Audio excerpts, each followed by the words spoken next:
Hi, this is Paul Battaglia, and this is section 2.3.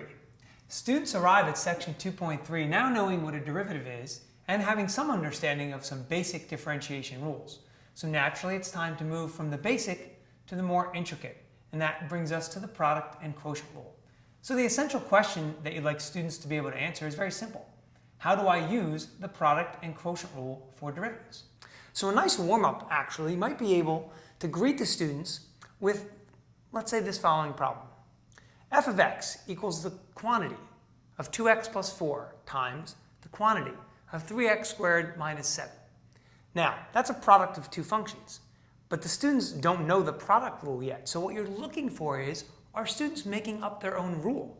Or do they have the ability to expand that expression and then use some of the basic rules we discussed in section 2.2? Look for those kinds of things right away and caution them about making rules up that they don't really know about yet. So a nice thing to do here as we get into the product rule and the quotient rule is look at examples 1 and 6 specifically, because they address efficiency and strategy. Always ask students, is there an easier way? And even in that warm-up, there was an easier way. We didn't have to use a rule that they didn't even know yet. So look for ways to make their lives a little bit simpler.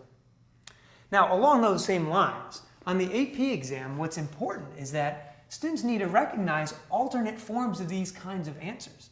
So if students are working through a question that requires the product or the quotient rule, they may have questions like, how far do I go? Or, how much more work should I do algebraically?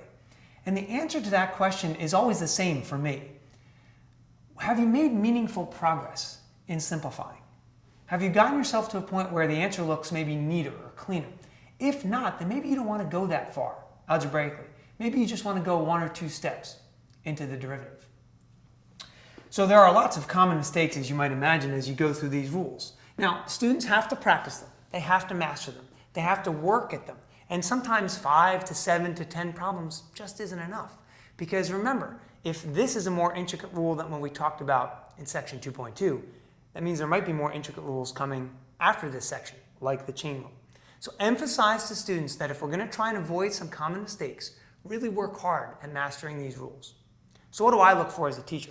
Well, let's think about the product rule first. Students initially think that when you have the product of two functions, that the rule is just to take the derivative of one times the derivative of the second one. Clearly, that's not the case. Likewise, with the quotient rule, students tend to think that you have to take the derivative of the top and divide it by the derivative of the bottom. That's an issue. The quotient rule also has its own problems.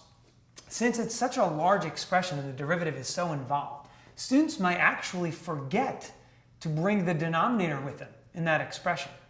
They might reverse the order of the top when they're deriving. So a neat little funny thing we like to do in my class is we like to remember kind of like a little, I'm not going to call it a song, but a way to help us with the quotient rule. We say low d high minus high d low over low squared. And what does that mean? We multiply the denominator times the derivative of the numerator minus the numerator times the derivative of the denominator over the denominator squared.